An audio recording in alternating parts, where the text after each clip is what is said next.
could bring me in the hereafter with the Sahaba, the companions of Rasulullah sallallahu alaihi wasallam. We see the difference in time between us and them, and they see the difference in level between our faith, iman, and their iman.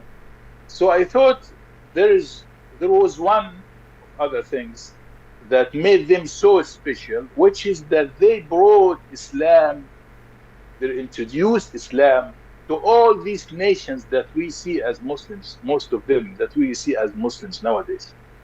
As soon as Rasulullah passed away, they went everywhere with the message to explain what is Islam to people and give them chance to decide and to know about.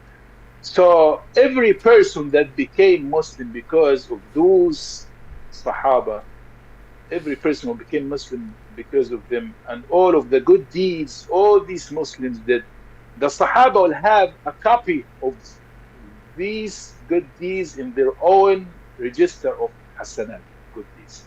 So you can imagine how much reward from Allah the Sahaba are getting because they guided all these people to Allah subhanahu wa ta'ala.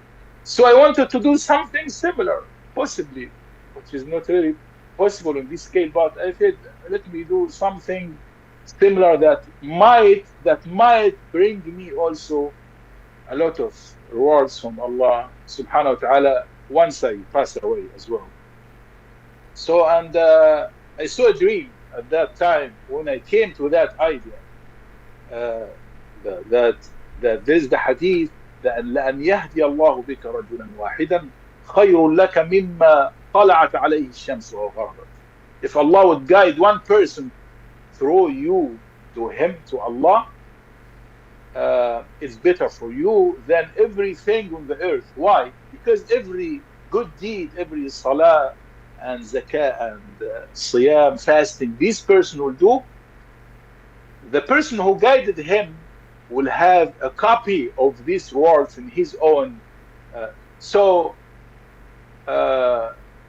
once we pass away, the only thing one of the few things that will continue bringing us rewards in our graves is those people who were guided to Allah subhanahu wa ta'ala. So I saw in a dream that the greatest companions, Sahaba, each one owns a lot, a piece of land. One lot for Abu Bakr, another one for Umar and for Uthman, one by one beside each other.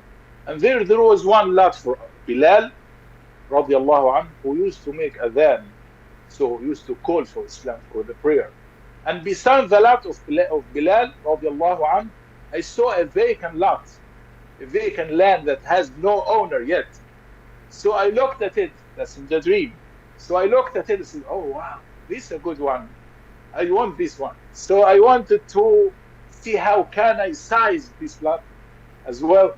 And then suddenly I see a treasure hidden actually in that vacant lot, like human being, out of gold. I was able only to see the head, and it was hidden under the ground. So my Shaykh at Al-Azhar told me this is the da'wah for Islam. This land is where the message of Rasulullah did not reach yet.